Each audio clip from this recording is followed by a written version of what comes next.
He's sat in on countless legendary recordings. He was Sinatra's right-hand man, played with some of the biggest names in rock and roll. He was there at CBGB's in '77, Sunset Strip in '81. He's been on tour since 1866, and he's still going strong today. His name is Jack.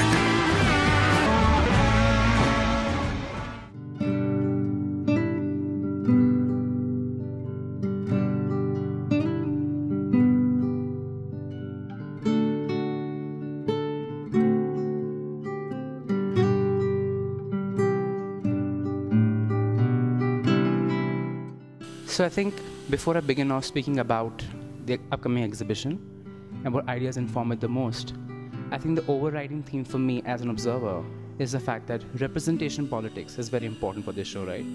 What has been shown before, what has been written about, wasn't documented before, and they need to recreate that.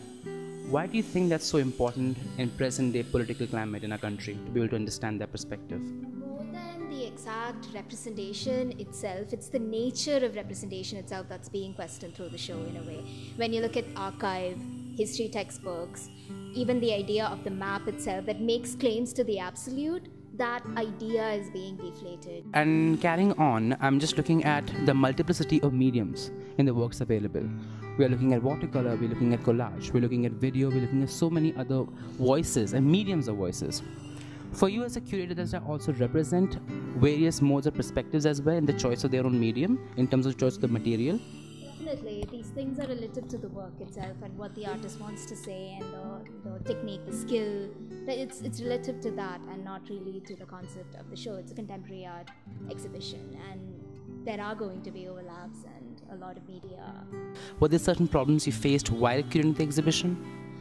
Not necessarily, but then we've been very particular about how we've located ourselves.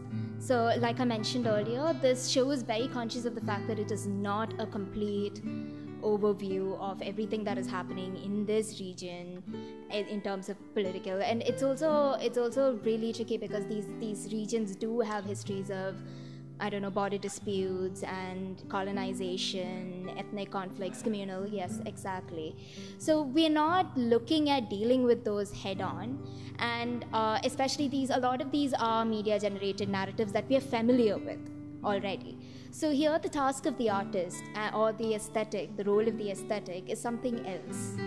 It's capturing something else, not necessarily this, because these do fall within personal experiences of the artist as well. Especially from Sri Lanka, you can see extremely political works in the show. But and so in that sense, we are very conscious of the fact that this is just a point.